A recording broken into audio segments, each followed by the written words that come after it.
Very good afternoon. First of all, let me thank IMAF for inviting me here today. And it's really a pleasure to listen to some of the very interesting presentations on this subject I listened today. I am going to give a very short presentation just to set the stage.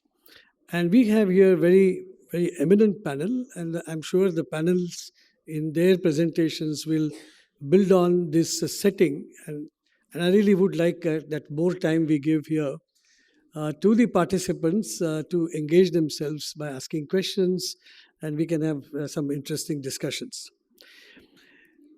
This introduction, which I'm going to give about, is on the theme of this panel, that is socially responsible procurement to build a more inclusive economy. And I'll start beginning with, of course, the imperative that today we know that the environmental crisis is near universal business concern. My presentation is going to touch upon both the public sector and the private sector, but I'm inclined more right now in this talk more towards what's happening in the private sector.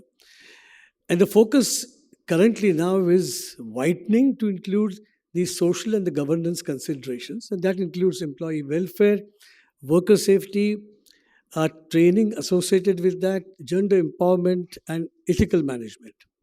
And increasingly, you find that companies' ESG related actions can be a deal broker, in fact, and that can determine their position.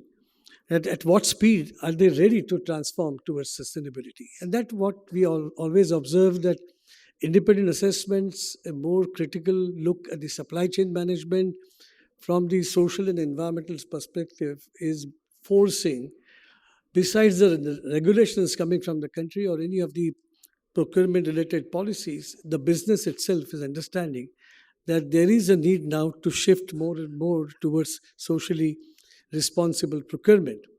And what it is, there are a number of definitions, but one which I find is very apt is about corporate behavior, governance, and transparency in key social, environmental, and business areas. It's all about considering broader impact of organizations' actions to ensure that the organization is doing business responsibly. I think the whole issue is therefore not limiting that how do you procure your products and services or you ask these suppliers, but keep in mind what impact will it do. The impact part therefore means that we have to follow up necessarily, having gone through a procurement process, that what kind of indicators, what kind of measurement systems that we will have to have, so that we can bring about right straight in the canvas that how being socially responsible in procurement is making not just the business sense, but an important contribution to the well-being of this planet. And therefore, incorporation of ethical, sustainable, and socially conscious considerations in the procurement process is really the must. And the procurer here needs to take account not only the cost, and many of you already said that, in the quality, but we got to have inclusion of the social, environmental, ethical considerations. There could be various ways one could achieve this objective. You might even think about a screening criteria, pre-bidding criteria, where you bring in some key variables, ask about those questions, and if the bidder doesn't qualify, then doesn't move to the next layer, and then you could apply on that the QCBS system, which you typically follow. That's one way, which we can call as a sequential way of doing socially responsible procurement. The other way could be that many of you have said the merit point system, any methods to integrate cost, quality, and the environmental social concern to get an aggregate score and then weigh, of course, basis of that, who is going to be the best bidder. Now, four areas I think we got to look at in this process is how are we doing ethical sourcing? How are we addressing environmental sustainability as a whole? Are we reflecting diversity and inclusion related concerns? And are we giving a good consideration to local sourcing? And in many ways, if you look at it, not only therefore such criteria are addressing sustainability, but they're also giving you a push towards as much low carbon emissions we could. For example, the part of local sourcing. Now, Informal sector, we have to remember, is playing significant role today in both production, consumption, post-consumption, and recycling operations. If you want to bring in the element of inclusion, interest in circularity, at the same time looking at opportunities to improve their livelihoods. But it is so difficult, and sometimes I would even say impossible, to envelop informal sector in socially responsible procurement. Many of the environmental social due diligences which I have worked on for many of the companies investing in recycling operations are today talking about it. Many of them have developed a criteria for reaching out to the informal sector. Tier 1 at least is getting addressed. And I'm finding that is going to be expanding more and more. The envelope is going to get wider, but certainly there are going to be some challenges. I'm going to make use of one of the very recent reports by a company called EcoVadis in India. And I think this statistics is useful, I'm sure, to set the stage. This study was performed over 1,900 companies in India between 2018 and 2024, which had really a mix of both small and medium sized enterprises, but as well as the large businesses.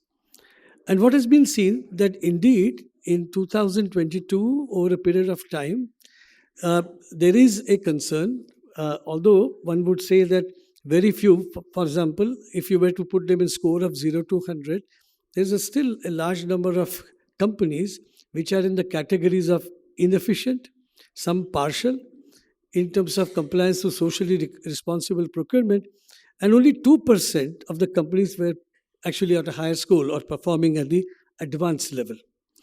This is a kind of a global statistics covering regions and many countries. And well, we are today, which used to be earlier even much less than 37.2, as you see here.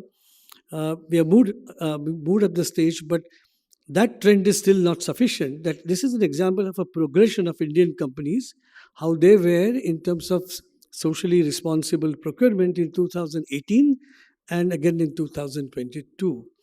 And this diagram does show that there is some progression, but this progression or the momentum, if I could call, is still not good enough. We got to do much more, but there is a pressure increasing, of course, from the sources to figure out that how much are these companies practicing socially responsible procurement. So as we move ahead, we will see that the average score, which was 29.2 in the score of 0 to 100 by EcoVadis, it has moved to 32.9. You can say it has moved up a bit. But I think the global standards minimum, which are looking at least close to 60, we still have a long way to go.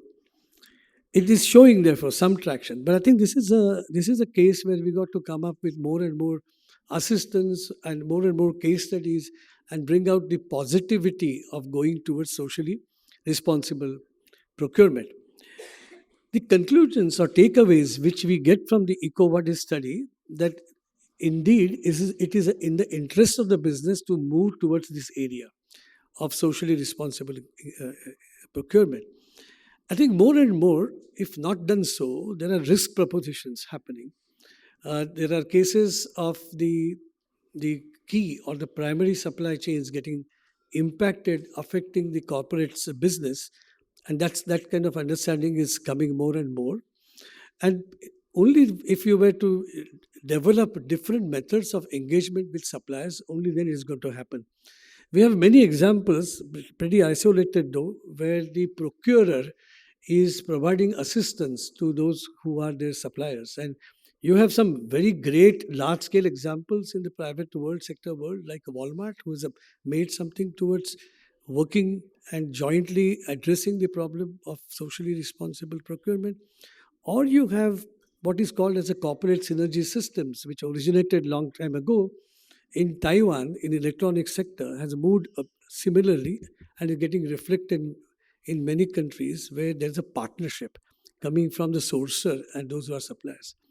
This is an important area that we have to look at how can this be done.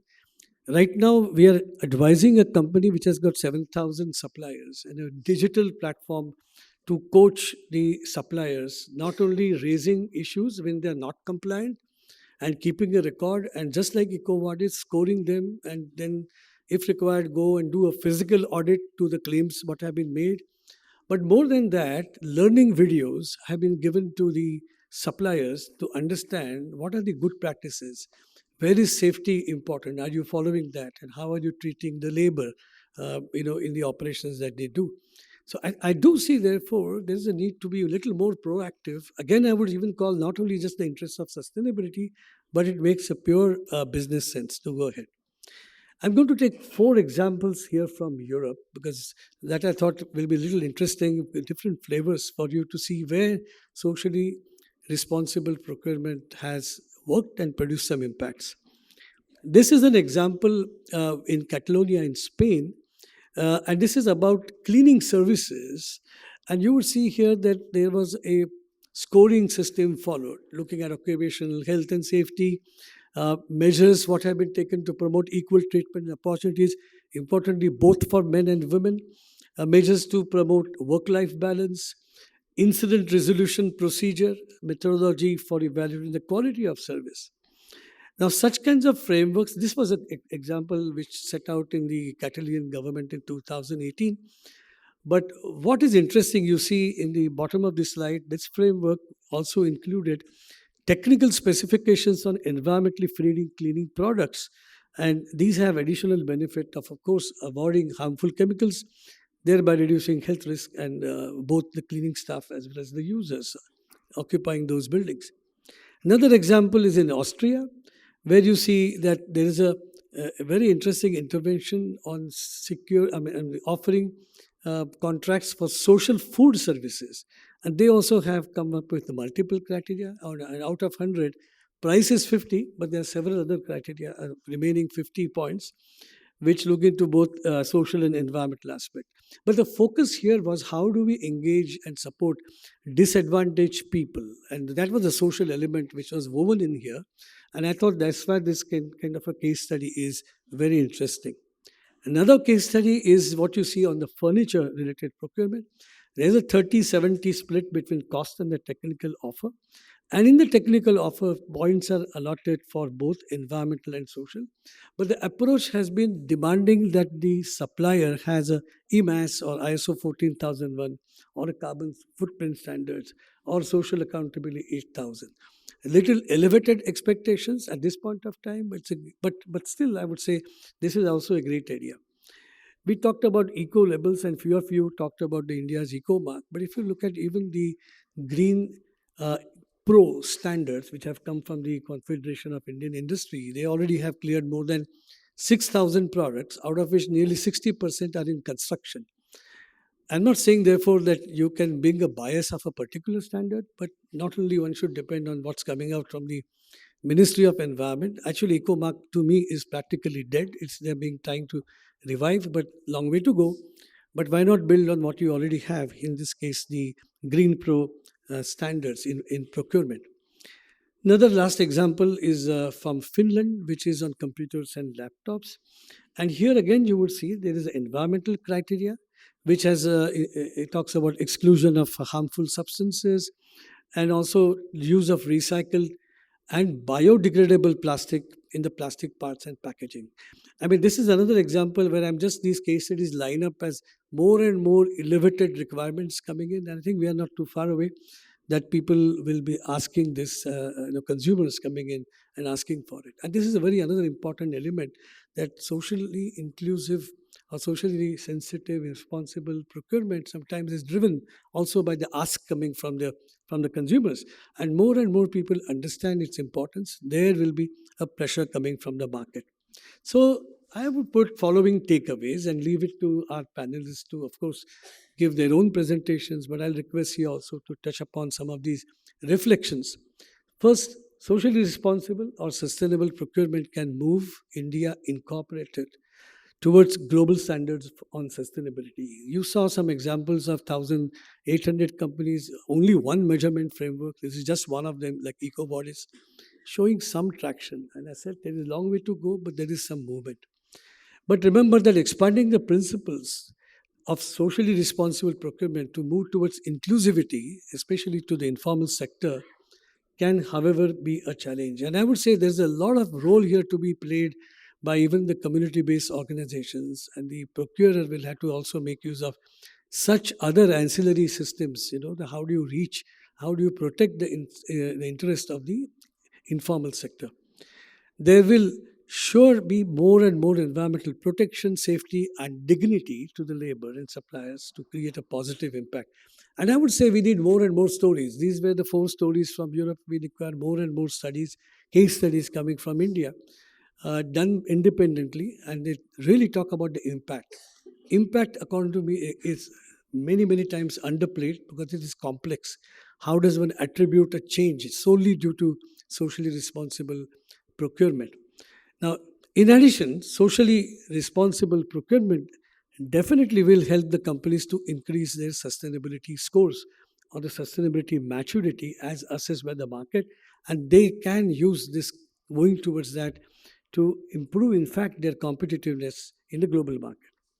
I would say at the end that a move towards socially responsible procurement at the national level be a game changer. I always feel believe so. It is a game changer, and that is going to influence the production and the consumption patterns in the country heavily and help in achieving the targets such as the net zero of 2070. So there's a huge potential, there are huge challenges, certainly so. And we probably should note that to how do we do that. And I would say not only just influence the public procurement systems to understand the importance of socially responsible procurement, but let us also wake up the private sector, which according to me is moving much more because of the global markets and assessments being done, and take some lessons out of what kind of experience they are having. Ladies and gentlemen, I'm going to stop here at this point, and now really would like to listen to our panelists, and more than that, the engaging discussions that we will follow. Thank you very much.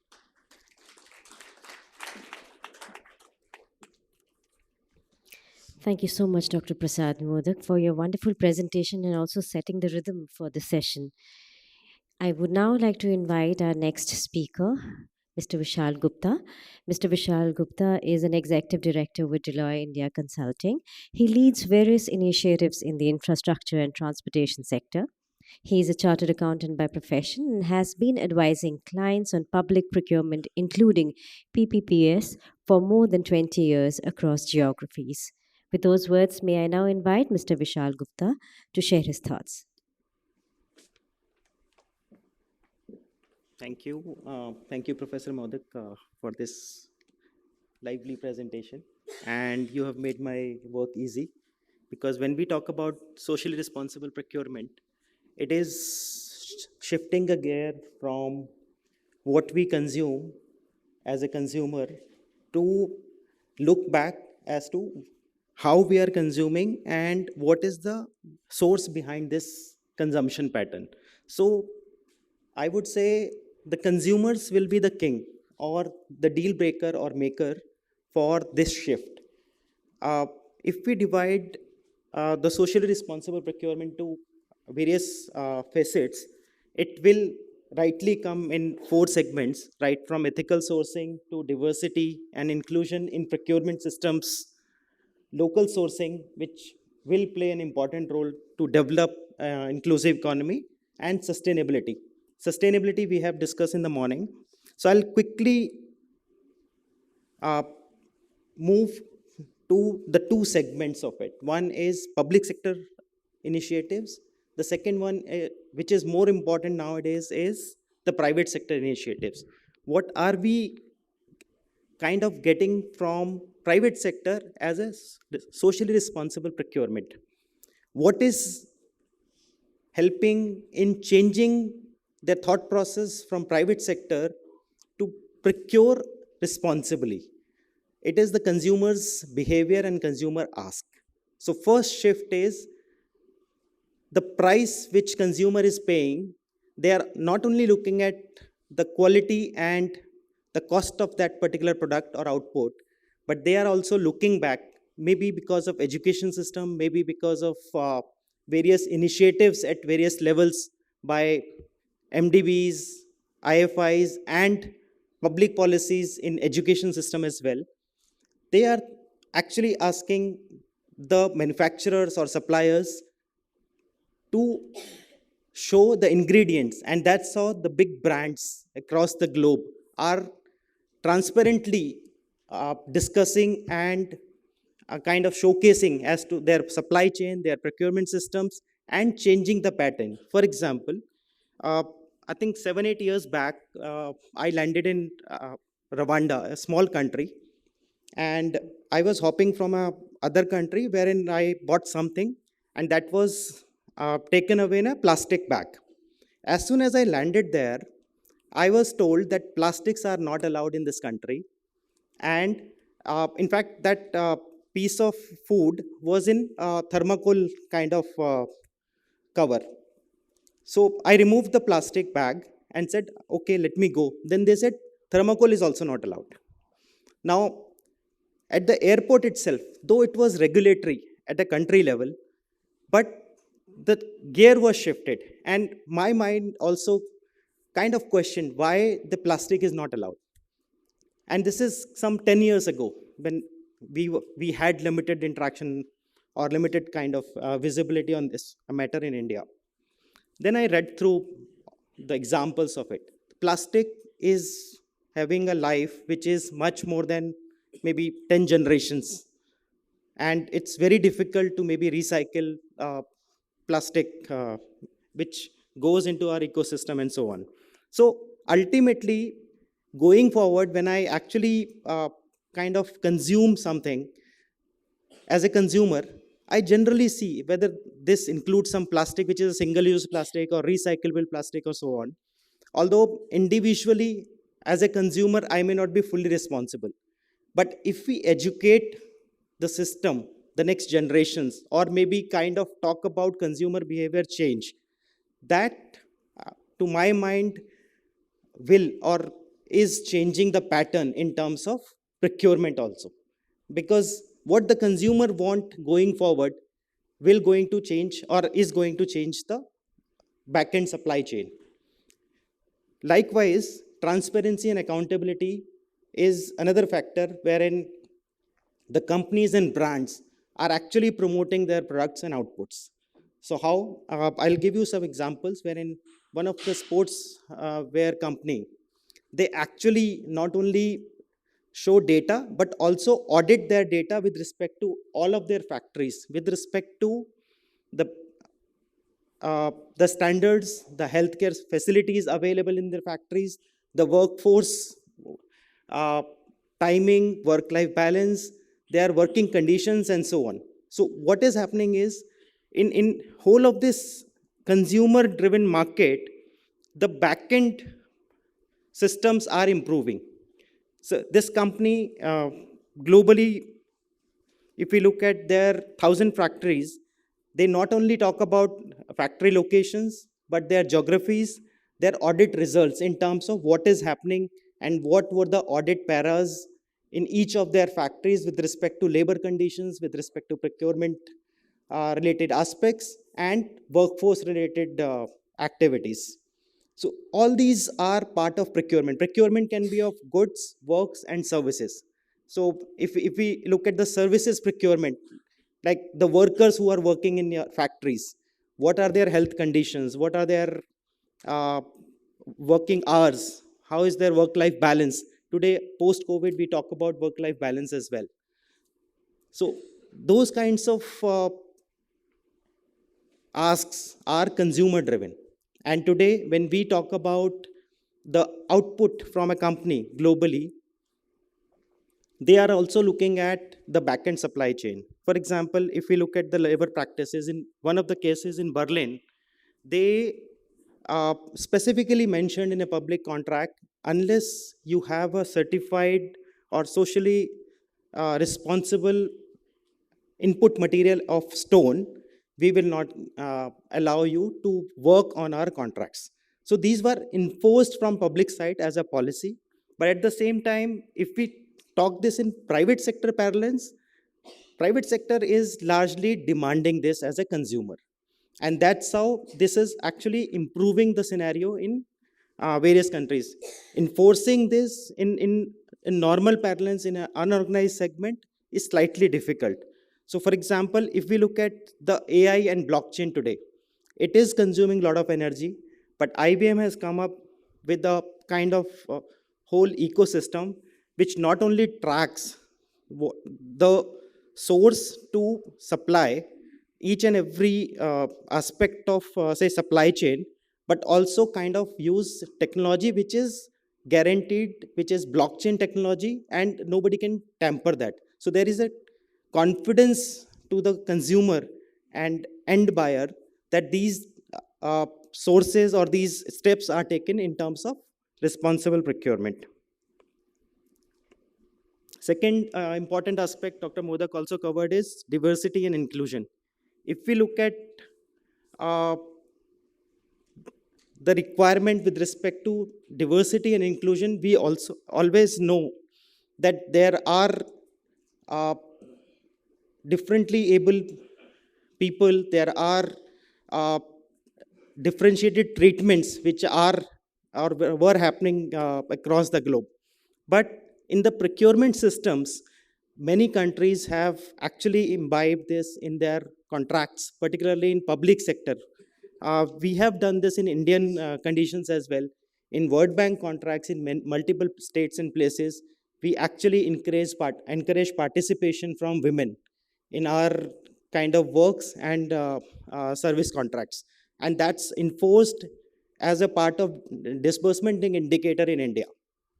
So how it is happening? This has come back from global trends, or the consumer asks, because women were not equally paid. That's a known fact globally. Now, today in European Union initiatives or IFI initiatives, there are conditions in multiple contracts which talk about equal treatment to women, and that has to be certified, not only certified, but also audited and implemented in their contracts. So that's one trend which actually give inclusivity and gender parity in procurement systems. Local sourcing. The third aspect is local sourcing. If we look at global trend, at many places, we are the suppliers are looking at uh, locally produced and locally manufactured materials, so that they actually help the local SHGs, and not only help the local SHGs or local produce, but also develop their local economy in terms of local procurement and supply systems. And also when it comes to what you call giving back to the society, that plays an important role in terms of branding for those manufacturers and suppliers. And one more aspect which is covered is the supply chain also reduces in terms of the cost and the timelines if the companies are able to supply from the local sources. So there are a couple of examples which are listed here. I'll not read them, but in multiple areas where give back programs are there to the local community, it is seen that instead of 68%, 43%, 68% reaches back to the community in case of local sourcing. This is a kind of result from a survey which is there. Sustainability, we have already spoken in the morning, and recycled material, use of renewable sources, and reduction of carbon footprint. There are some examples, and these are increasing and increasing exponentially right now globally in terms of the carbon emission, because this is one of the urgencies and every country has taken the pledge. We have already spoken about this in the morning. But from all these factors, what could be the way forward? And what do we take as a lesson? If we look at the pattern, if this procurement has to change and the source has to be more socially responsible or ethical, then if we take the mind shift at the consumer level, that may actually fast track the procurement systems and behaviors with respect to socially responsible procurement. So that's one takeaway. Second is transparency and accountability in procurement. This can come through policies and regulatory measures. Not only the policies from government side, but also in terms of responsibility towards the investors in case of a large company. So these aspects need uh, to be imbibed in the country as a takeaway from global trends. And maybe if we look at the SDG 12, which we talked about in the morning, uh, responsible production may be implemented through responsible consumption. And that's the message. If we actually are able to imbibe in the society, that will help in shifting the gears towards sustainable procurement and socially responsible procurement. That's all from my side. Looking forward to interactions during this session. Thank you.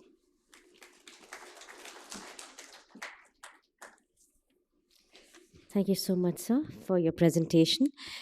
Ladies and gentlemen, as indicated earlier, we would have the question and answer session by the end of the session.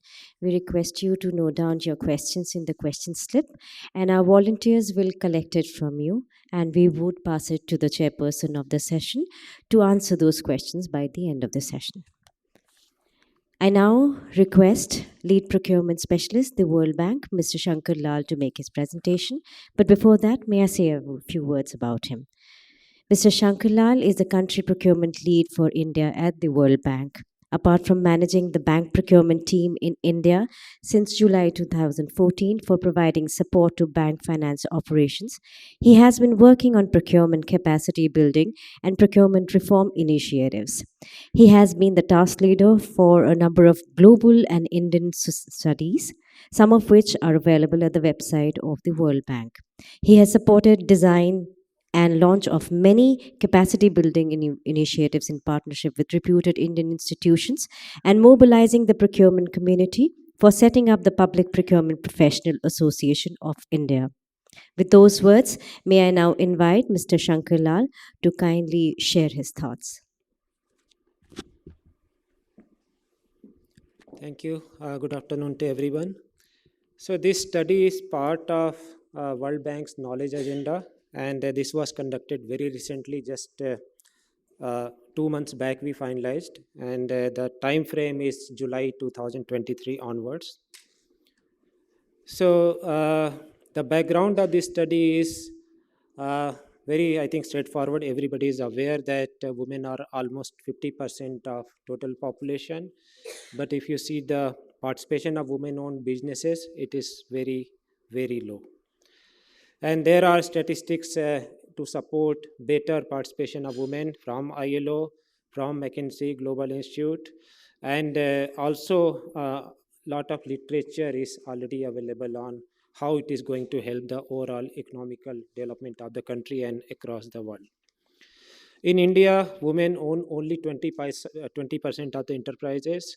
Out of this, 82% are micro, very, very small. Many cases, they are sole proprietorship or single person unit. And they are mostly concentrated in informal sector. And also, there is a global argument which has been put forward that if there are women-owned businesses, they normally imply more women. And this has actually impact on the participation of women in labor force. So everybody knows, I think, entire conference is about the importance of public procurement. In India, it is approximately $700 billion, but it is increasing day by day because of increasing GDP and also because of the massive infrastructure development in the country. However, if you go to the website of MSME Ministry, I think this was presented yesterday also, the contract awarded to women in owned enterprises or women-owned businesses is only 1.03% by central public sector undertaking, even though there is a policy guidance to reserve 3% of the contracts for women-owned businesses. So there is a big gap. Even if we keep a target of 3%, that is not being achieved. However, if you see other countries, you will find that there is a better participation of women-owned businesses in the public procurement. And one example is from USA, which has actually exceeded 10% of the contract award to women businesses. So we commissioned this study. The last slide was actually more like a problem statement, why we should do this study. The objective is to understand the reasons for low rate of award of contract to women-owned businesses in India, both analyzing the drivers and barriers, and provide certain recommendations to all the stakeholders. We collected the primary data for this study through a structured questionnaire, which was administered electronically over a period of 4 months. And we approached all the major stakeholders, including the women-owned businesses, the public procurers, policymakers, industry associations, and also whoever was interested in giving some views. We also looked at the secondary data, which is available in various policy documents, legislations, research papers, and the findings and the recommendations are actually amalgamation of both these sources of data. So just to share, I think there have been so many presentations about international best practices or good practices. From United States, there is a Small Business Act, which puts a 5% quota for either prime contract or subcontractors, which are to the businesses which are owned and controlled by the women. There is another act which is called Equity in Contracting for Women, and this authorizes procuring entity to set aside procurements for small businesses which are owned by women in sectors where women-owned enterprises are underrepresented. So these are policy support, and also there is continuous monitoring. So there is an annual scorecard which is published by Small Business Administration, and also you can see the results which are available in public domain. In Chile, from 2015 onwards, there was a major effort toward increasing the representation of women in public procurement, and they started with direct procurement of small value contract up to $600 in the beginning, and thereafter they went for gradually increasing the policy support, so that by 2016 the representation of women in public procurement reached to 36.5%. So we have very good case studies from other countries, and there is a big scope in India to increase the representation of women. Just to share what World Bank is doing in gender responsible procurement in the World Bank group, from our corporate procurement, which is the procurement by the World Bank, there was a target set in 2018 to reach to 7% award to women in businesses in 5 years. And by 5 years, which is the year 2023, the achievement was 7.4%. So it actually, the measures which were taken were to provide training, to provide support, and also improve the IT systems. In the projects which are funded by the World Bank, we have a concept of rated evaluation criteria, which is very similar to QCBS scheme of the Government of India.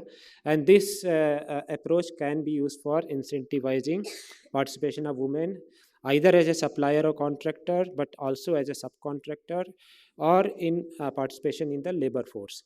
So we are trying, I think one example was given by Vishal. So we are trying to incentivize participation of women suppliers and labor force through our financing also. So I don't have to repeat this. This was presented yesterday. So this is the main policy instrument of the Government of India, which actually sets a target of 3% of procurement from women-owned businesses.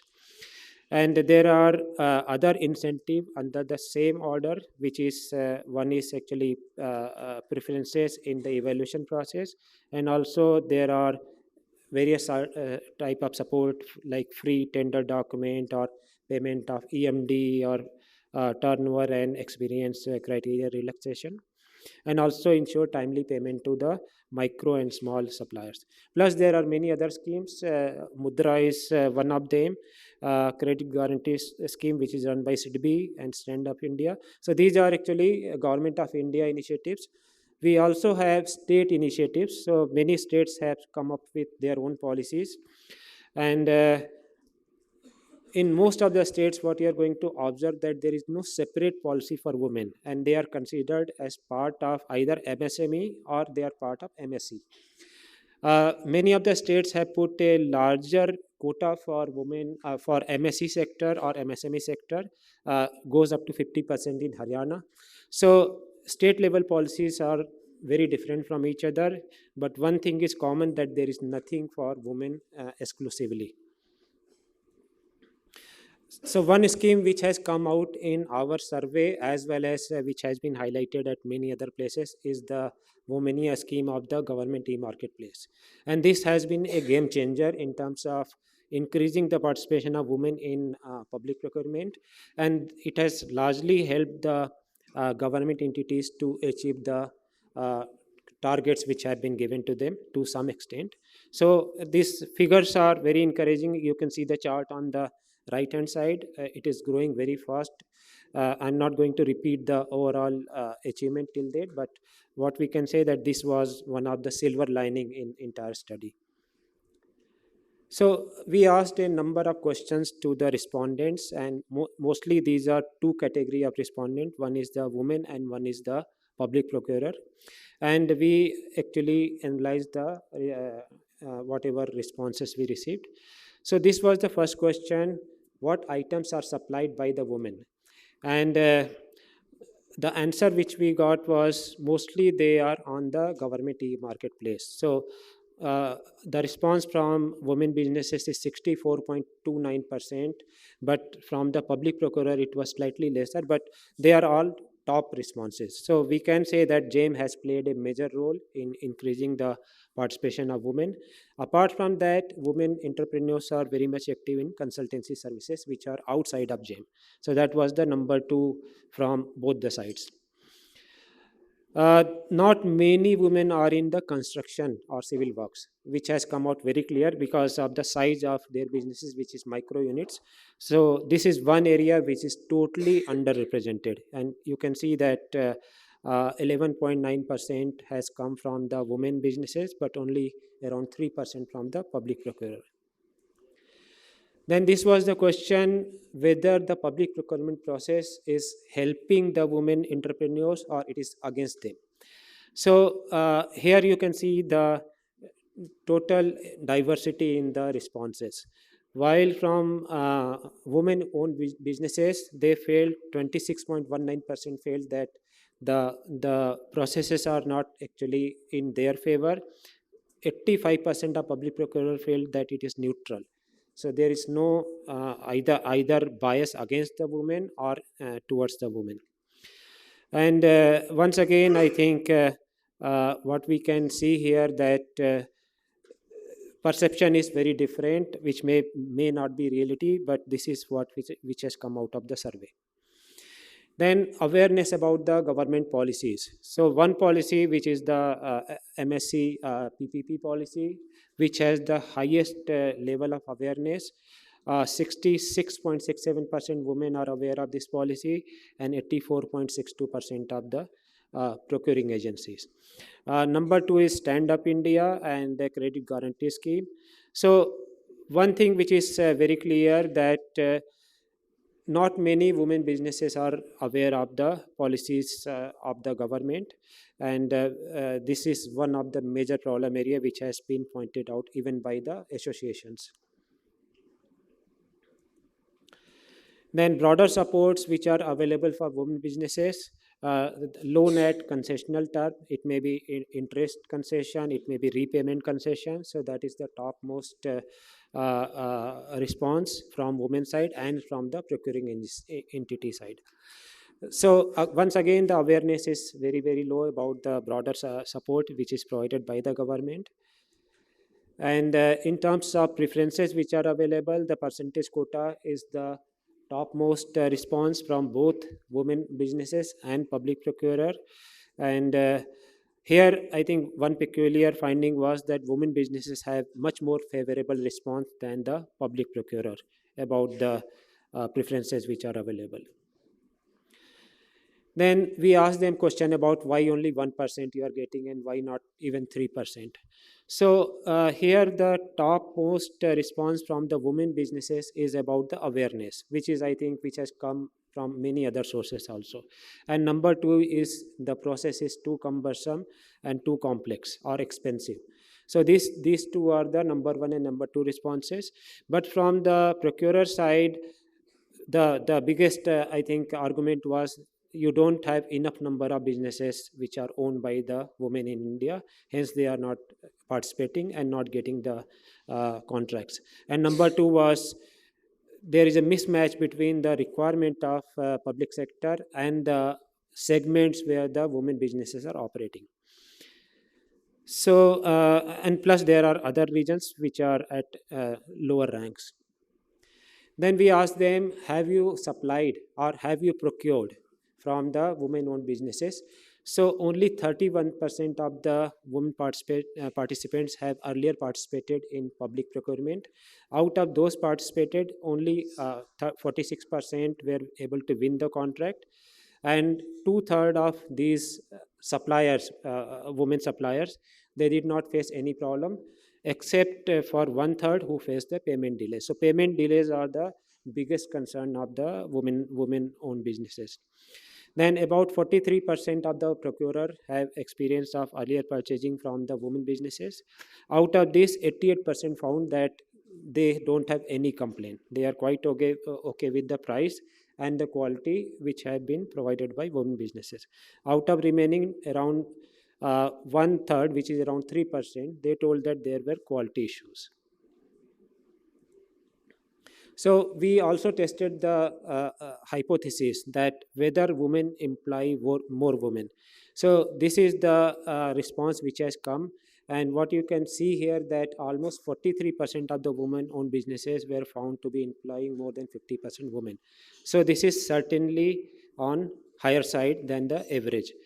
And at least 64% of the women businesses, they employ more than 25% in their workforce, which is higher than the average female labor force participation in India, which is 22% currently. So it clearly shows that if you have more women-owned businesses, there will be more employment to women. And way forward, so one, I think, suggestion which came from the women businesses is to increase the concessions or support or quotas for women-owned businesses. And second one is awareness. So awareness has come at many places. From the procuring agencies, the topmost was awareness, and second one again was the increase the preferences and support. So these are actually, you can see the broader suggestions on way forward, and there is convergence on many of the points from the procuring entities and the suppliers. So the learnings out of this study, despite efforts by the government and procuring agencies and associations, participation of women is very, very low in India. Secondly, many or most of the women businesses are not aware of the government policies which are designed to support them. Most of the businesses are supplying very simple goods and services, and these are actually not meeting the requirement of public procurers. So this once again is a big issue coming out of this study. Then there are barriers which are for micro and small enterprises in general, but apart from that, there are few additional barriers which are faced by the women businesses.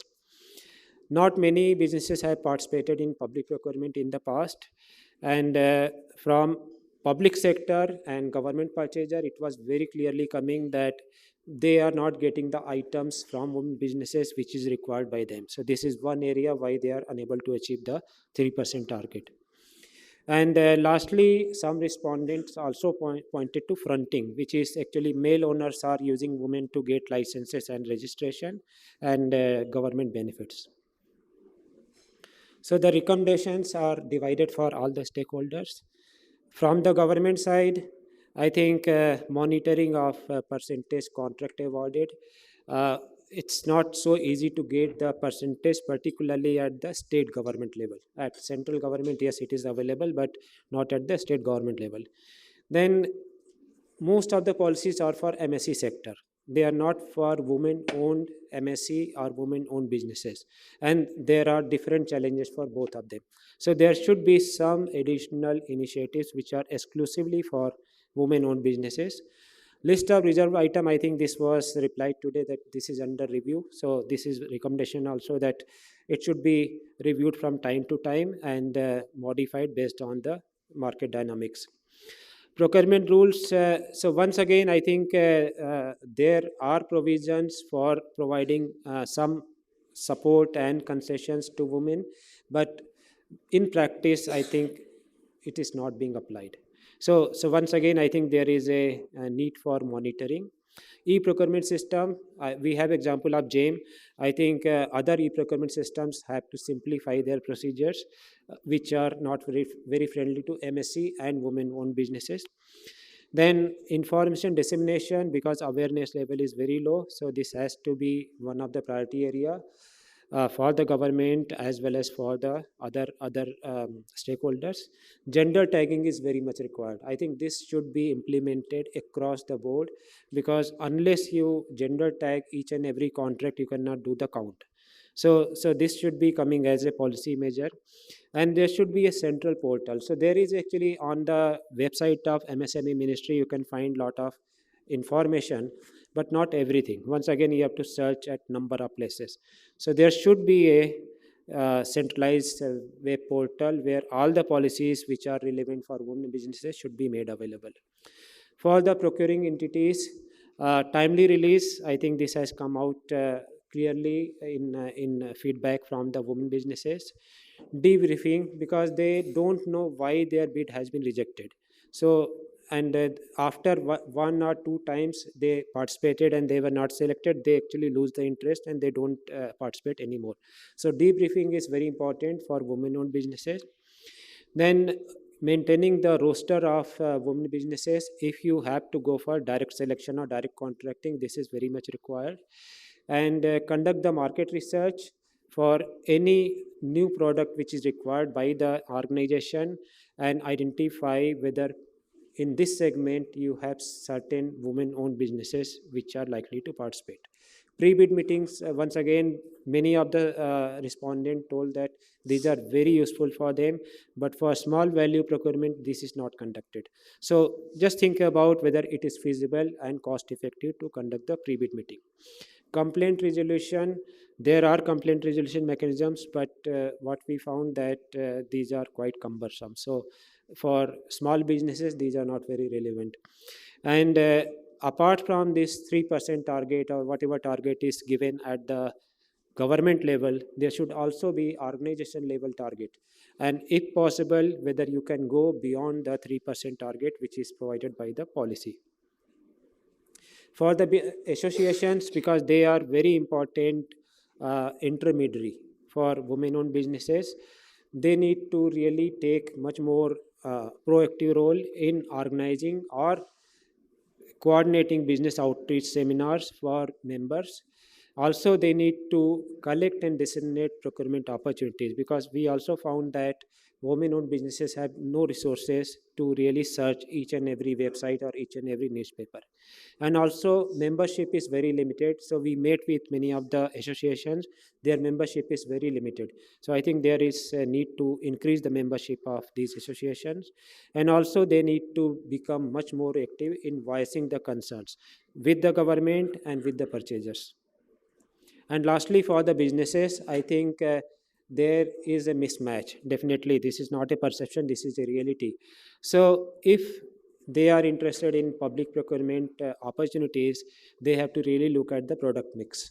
And they need to align the product mix with the requirement of the purchasers, because as of now, these are on two different paths.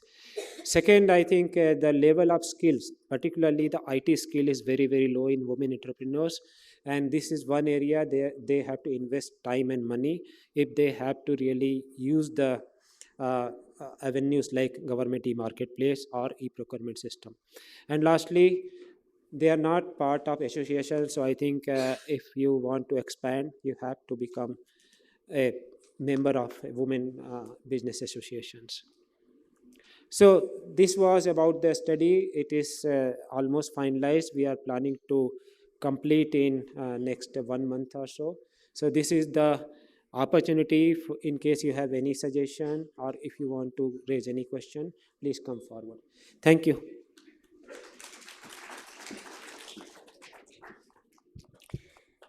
Thank you so much, Mr. Shankarlal, for your presentation on participation of women-owned business in public procurement. Ladies and gentlemen, our next presentation is on policy initiatives of Government of India. May we invite Director, Public Procurement Division, Department of Expenditure, Ministry of Finance, Mr. Kanwalpreet Singh. Sir, allow me to say a few words about you. Ladies and gentlemen, Mr. Kanwalpreet belongs to Indian Railway Store Service Cadre of 2000 examination batch. During more than 20 years of his professional experience on Indian Railways, he has worked on senior roles primarily focused on procurement and supply chain management. Before joining the Ministry of Finance, he was involved in formulation and implementation of policies for procurement goods on Indian Railways. At Ministry of Finance, he has been involved in issues of updated manuals for procurement and also 3 model tender documents. With those words, may I invite Mr. Kanwalpreet to kindly share his thoughts. Thank you so much, ma'am, for such a kind introduction. Respected members on the dais, very senior members in the hall, and my dear colleagues. Today I am asked to give a presentation on policy initiatives in sustainable procurement. And what I know is that most of the time people say that the government of India is not making any policy. And keeping in line with the flexibility obtained by Government of India in making the policies, I have also kept my presentation really short and really just a skeleton presentation so that I can speak whatever I want to speak. So that I have brought the flexibility in the policy in my flexibility into my presentation. And now the need to bring that flexibility is out of the very topic of this 2 days Global Procurement Summit. The topic is procurement enabler for sustainable economic development. So essentially it brings into the focus the economic development. So the target is economic development and the route is, of course, the rules set out in the public procurement arena. So when we are here to discuss about what rules we are going to make for achieving economic development, we must not forget that the rules will be reflective of the perspective of the country in which it wants to achieve a particular economic development. So we cannot have, so to say, global standards or global definitions of green procurement or green or global sustainable procurement and say that that would apply to India. So essentially what I'm trying to say is that the Indian procurement system would have its own answers to its own sustainability requirements. And as of now, the intention of the Government of India to achieve the sustainable procurement or the sustainability goals as set out in SDG are through policies made by various ministries and not just the procurement related policies. Just to highlight a few of them, there has been discussion on the policy of FAME, that is hybrid and electric vehicle policy by Ministry of MHI, Ministry of Heavy Industries. There is a social inclusive policy on MSCs. There is a policy on Make in India that essentially talks about how to increase the local participation. And these are essentially the 3 pillars on which the definition of sustainability actually emerges out of. So as I discuss my presentation, I would limit to a large extent to the policies which are related to public procurement, and I'll just touch upon certain issues which the other ministries are taking care of. Of course, Government of India is bound by its sustainable development goals. We will be achieving the sustainability goals as far as public procurement is concerned by 2030, which I personally believe we have already achieved. Of course, IMA has invited me because of the post I hold, but the presentation and the thoughts I give are my own. So don't consider that my presentation is the presentation from the government. So my personal view is that Indian government as of now, or Indian procurement system as of now, at least at the central government and many of the state governments, is complying to the sustainable development goals as set out in 12.7.1. Uh, of course, the target to attain them is 2030. Now, as has been already highlighted by the speakers before me and very succinctly placed by Dr. Modak, there are the four issues which really matter when we talk about sustainable procurement. The one is domestic sourcing, the second is diversity and inclusion, the third is environmental, and the fourth is ethical aspects. Now, when we talk about government procurement ethical aspects, as far as India is concerned, are basically protected by the Constitution of India. When we talk about fundamental rights, Article 14, 19, so they essentially say that there cannot be any way other than ethical way of doing government procurement. So keeping this ethical aspects aside, let us discuss about domestic sourcing. Now, what are the policies which are promoting domestic sourcing by the government in the government procurement? So the first and foremost is the Make in India. It's a recent initiative. The initiative which I believe is an outcome of India graduating from a primary economy to a tertiary economy without going through the secondary route. Are only around 16% of GDP is coming from the secondary market or secondary or the industrial part of the economy. Major part is coming from services. That kind of economic setup is not sustainable. So there is a need for industrialization, there is a need for domestic manufacturing, and that is why we have a Make in India scheme and the plethora of PLI schemes which have come up. Many of the ministries which have spoken before me, they have also talked about phased manufacturing program, phased indigenization programs. Many industries like Power Grid was discussing about it, NTPC has been doing it, Railways has been doing it. So these are all what I consider is broadly covered in the gambit of Make in India. There's of course the MSC policy, which is not only trying to increase the participation of small industries in the manufacturing sector and the services sector, but is also socially inclusive, attempting to be socially inclusive. There is a markup as a percentage of procurement for women and SC/ST, though that is, as Ms. Atri had said yesterday, though the value of procurement from these sectors is increasing, but the percentage per se is not increasing to the extent the government would have liked. There is a reservation of procuring of khadi from KVIC, which essentially sources products from the villages. Of course, there is also an instruction that 25% of the handloom which you purchase, or 25% of the textile which you purchase, of which handloom is available, then 20% of that has to be procured from weavers with Pehchan Patras and all those things. Now we talk about inclusivity. Inclusivity, we have already talked about women in the MSc sector, how they are being included. Inclusivity also talks about startups. There is a data which shows that the number of women involved in startups is more than the number of women in traditional manufacturing sector. Of course, startups gives you more, the growth of business through startups is much higher than through the traditional route. Of course, there is the environmental factor. Policies which the government has already initiated had already been indicated by Mr. Tadhakat before, and I would just reiterate that there is a mandate for star-rated electrical appliances. Life cycle costing is part of the works. It is basically mandated in the GFR. Essentially, when we talk about life cycle costing, I don't see any of the procurements of large projects which is done currently, which is without life cycle costing aspects taken care of in India.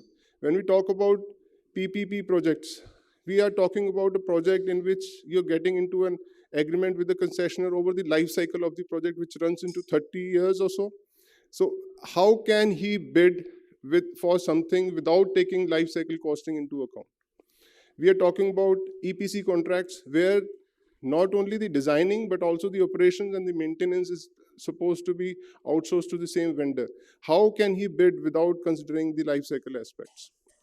And of course, there are provisions for dealing with disposal of hazardous material, which is regulated, and there are also regulations on use of plastics, which was mentioned. I mean, how effective they are, that's a separate story altogether. But there are these provisions which are there in the regulations.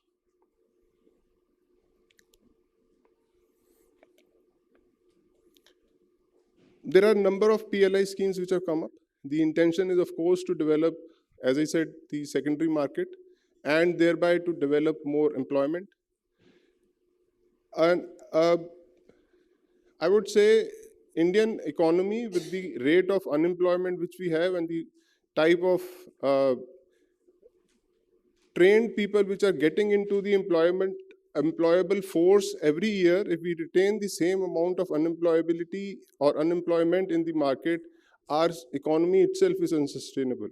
So the greater challenge for Indian economy right now is to create employment. So whenever any sustainability related policy is made by the government, the challenges which are faced by the government more severely would reflect on the policy more severely. Of course, what I was seeing, a presentation by the World Bank on DFCCIL and the Ganga project, all these projects have been designed with life cycle costing processes. And the very fact that such projects are coming, and the very fact that there is a national infrastructure pipeline in place, means that there is more impetus on creating infrastructure, which itself is essentially a sustainable thought process. You cannot have roads running full of trucks. You have to have decongestion. Therefore, you need a Bharatmala Prayojana. Therefore, you need a national infrastructure pipeline. And that is essentially what is a long-term sustainability goal. Of course, we have green hydrogen mission. We have FAME, which is a policy for promoting hybrid and electric vehicles. And we also have renewable energy initiatives. I would want to rest here because I really don't know which particular aspects of public procurement to emphasize and say that, look, this is what we are doing specifically for sustainable procurement. Because everything which is being done, for me, see, as an engineer, the first thing which was taught to me that you have to have your project which has to be financially viable. A project would be financially viable if it has to be sustainable. So if I borrow upon Charles Darwin's theory that something which is not fit would not survive, essentially which is not sustainable would not survive 30 years of life. So my viewpoint is that anything which is designed with the proper outcomes in mind has to be per se sustainable. So there I'll end my presentation. Thank you so much.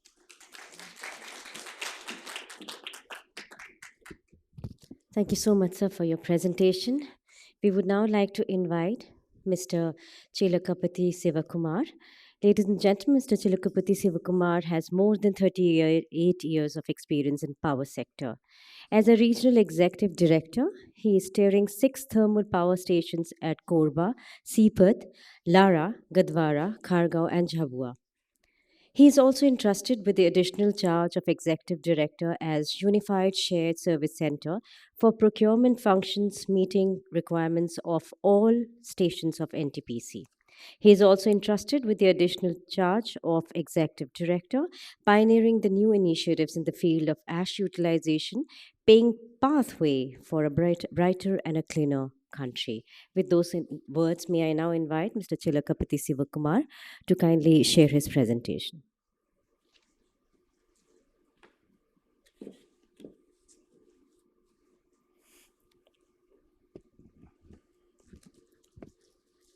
Thank you. So once again, a very good afternoon to all of you. I think Emma has chosen the panelists very nicely, while all the others are either policy advisors, consultants, policy makers. I'm from the execution side. We do a lot of procurement in NTPC. Please bear with me for my raspy voice. It's a little bit infected.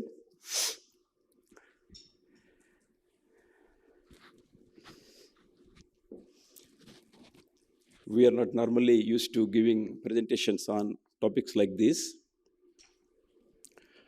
The Unified Shared Service Center of NTPC has been a great experiment, as I think you have seen in the earlier video that was played while the awards were being given.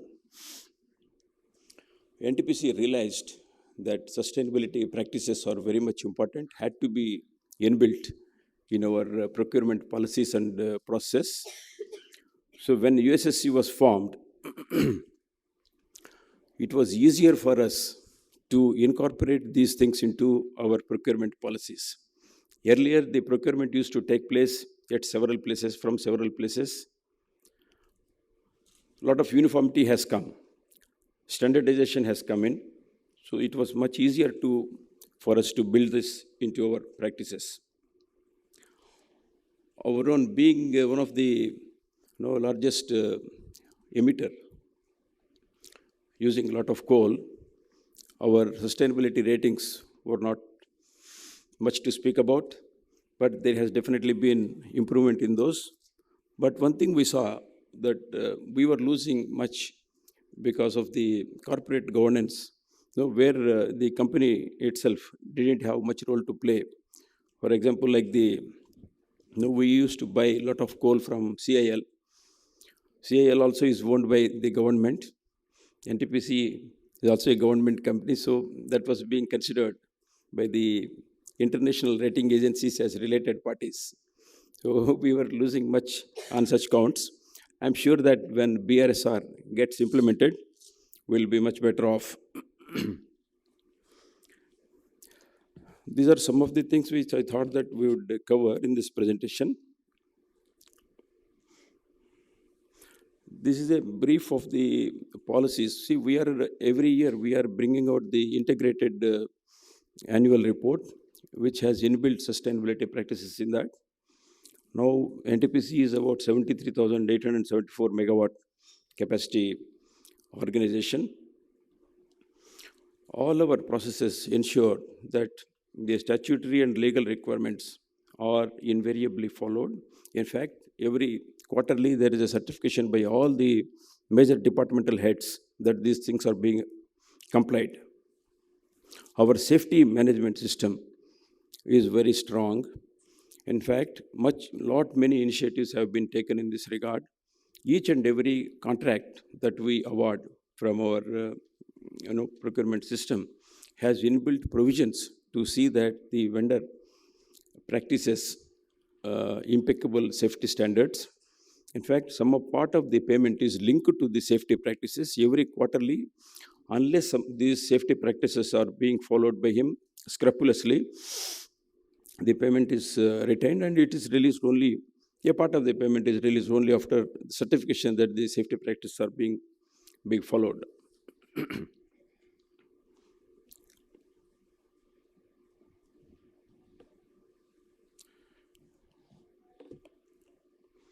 Some of the other things that I would like to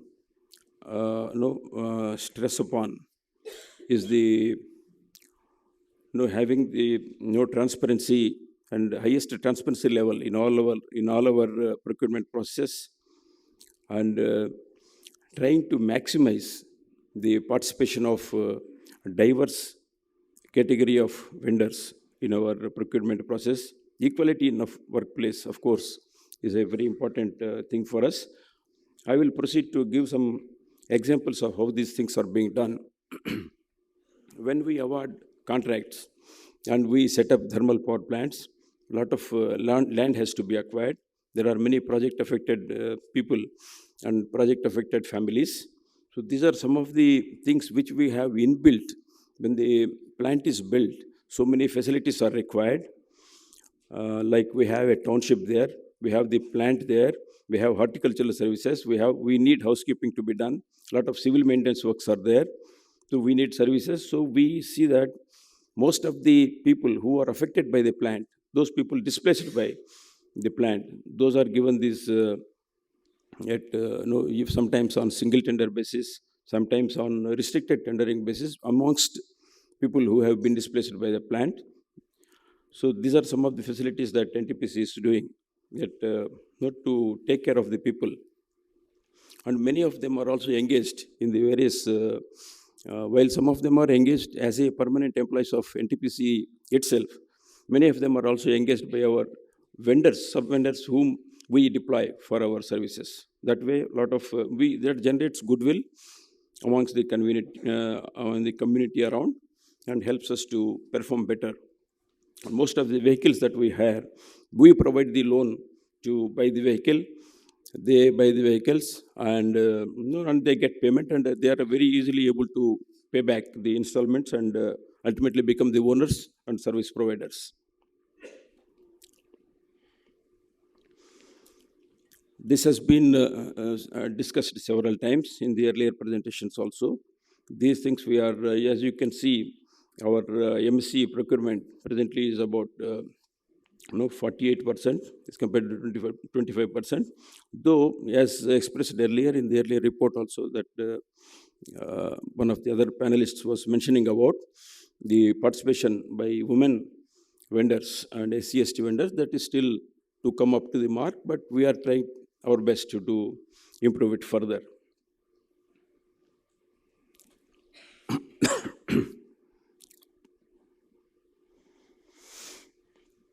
This is one of the other policies that was mentioned, the Make in India, the class 1 and class 2 suppliers.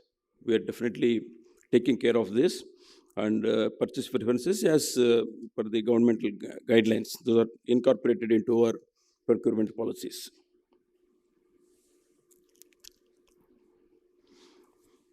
These are some of the interesting things that we have incorporated into the O&M contracts. When the labor comes, whether they are getting the payment, timely payments, right payments, all payments are through banks only now. Through bank account only the payment is made. Whether they are getting all the benefits which they are due, that is being ensured. And one important thing is, whenever any contractual labor enters our premises, by default, mandatorily a medical check is done. And it is a very comprehensive medical check that is helping us and helping them to identify if any problems are there, and helping them to take care of their health also. And we have a contract labor information management system, full-fledged, which is a very comprehensive, and it is linked all through all the plants of the NTPC are linked in this, and their can I get some water, please?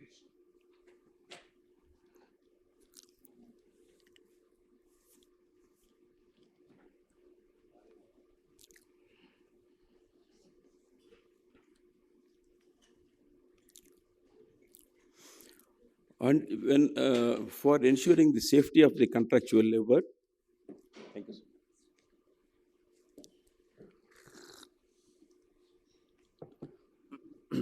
There are several trainings are arranged by NTPC. We have, in fact, 23 job-specific modules which have been prepared by our people. For example, the type of training that a welder needs is different from the type of training a fitter needs or a rigger needs. So such types of job-specific training modules have been specifically formulated, and we ensure that out of these, for example, if it is a very big thermal power plant, more than 4,000, 5,000 contractual labor daily enter the plant. So we categorize all those people into the various categories, and sometimes one fitter needs to undergo, let us say, something like 10 modules of training. So it is ensured that he definitely undergoes all these trainings, and those are repeated every 6 months again and again, so that they are very much capable of taking the type of jobs which they are trying to do, trying to get done by them. That's gives us a better output, and they also feel very good about it. They are able to perform better. These are some of the policies which we have inbuilt into our contracts. This safety policy, the NTPC safety policy, is a part of each contract that we have awarded, and the type of personal protective equipment, the responsibility to ensure a safe work environment, all these things are incorporated into the contract. As I was telling, some amount is linked to the compliance with the safety aspects, which is released every quarterly only once it is certified that the vendors are following the. This is some of the ways in which we are trying to ensure that the procurement process, the service procurement, is actually taking care of the people who are rendering these services, not only the vendor, the people through whom they are sourcing their services, those are also getting the benefit of this thing, are not unduly exploited. Some of the other corporate social activities that we are doing are given here.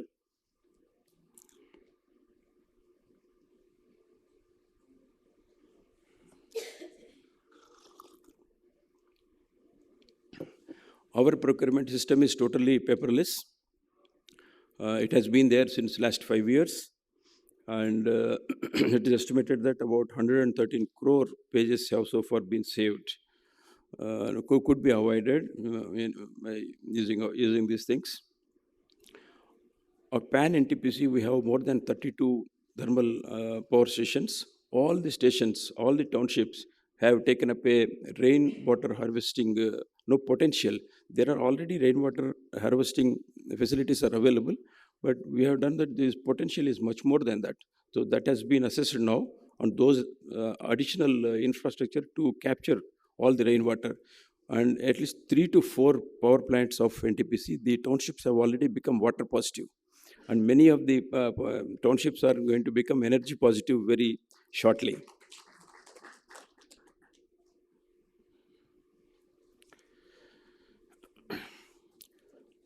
These are some of the state-of-the-art pollution control systems and devices which we are installing in our various power plants.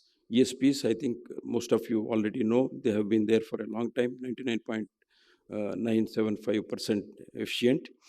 We have installed flue gas desulfurization systems, which are underway now at several of our plants to take care of the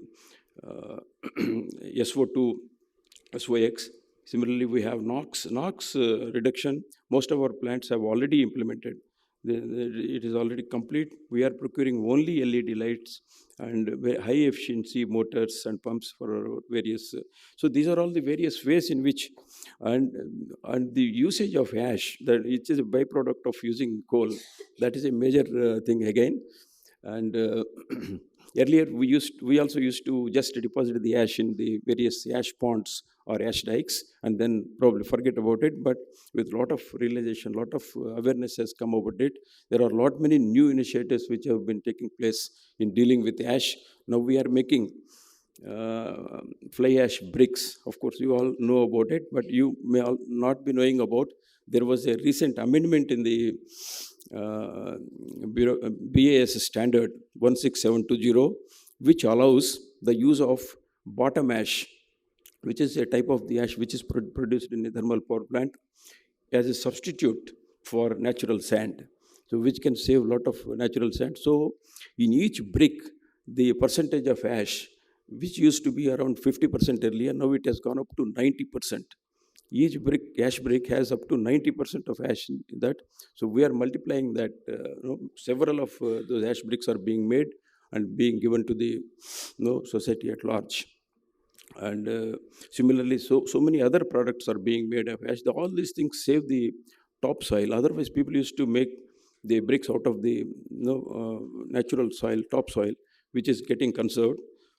We are promoting this, and